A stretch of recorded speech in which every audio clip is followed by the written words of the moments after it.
Hey, what's going on, guys? Juan Cristales here. We are doing ground up new construction duplexes in Texas. Now, check this out. Some of the aesthetic pieces that we're putting together here are just basic stuff, stuff that is not going to break the bank, but is going to help you in the appraisal. So, some of the things that we work on are going to be the backsplash, this area here, making it nice. The countertops are going to be a little bit nicer grade. And then, of course, the hardware. The hardware contrasts really, really nice against the white cabinets and the backsplash and the countertops. Let's see, let's move on here. We have the plumber that came out and installed the faucet.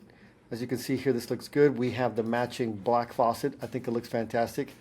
Again, we have the hardware that's going in here and here, and then the doorknobs and all that other stuff too.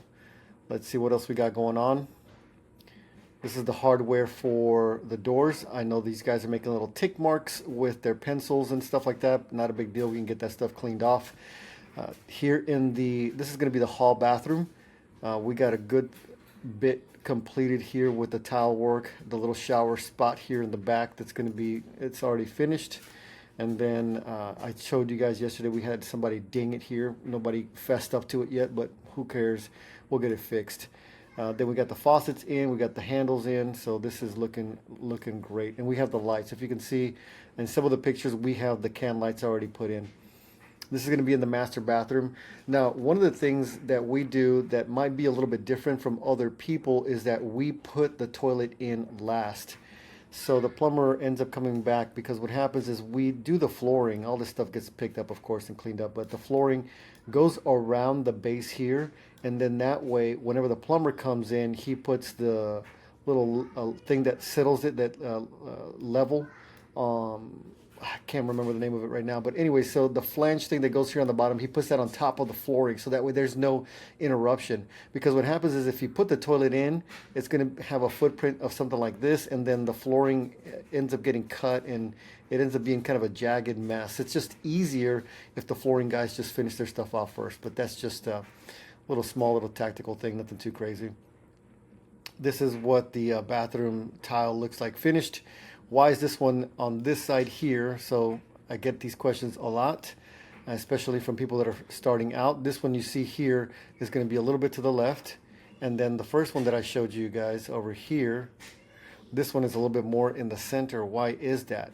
So I'm not sure if you guys remember, but whenever these bathrooms, especially the ones that are going to be on the exterior walls, there's 2x4 studs that are going through here, and so you have to figure out in time exactly where they are, so that way you can fit your little box in the right spot without interfering with the 2x4s, because we don't want to cut into the 2x4s, especially on an exterior wall, because those studs that are going up are actually load bearing, especially on this wall. So you can see right outside here. In this other bathroom here in the hallway, this is an interior wall. So on the other side of this bathroom is going to be the primary bedroom, or the master bedroom on the back side of it. So if you were to remove a piece of 2x4 there and then just brace it across, it's not going to be that big of an impact, right? Because it's not a load-bearing wall. But on an exterior wall, you really can't shift that around much. So that's why it's going to be on this side here. No one really notices that stuff, but people ask about that sometimes. Anyway, so this is the other side. This is the other kitchen. Again, we've just matched everything up over, and it's looking really, really good. We had one question about this as well. How do you keep moisture from going in toward the insulation, or moisture going into the walls and stuff like that? So this stuff is called membrane. It's just it goes on wet and then dries like rubber. So this stuff is actually really, really cool, and this is what the inspectors look for. What we need to do is, this isn't completed yet, but basically this stuff goes anywhere where there's a seam. You see there's a joint right there, and anywhere where you have little holes and stuff like this. You see how right there they put some right in that little area.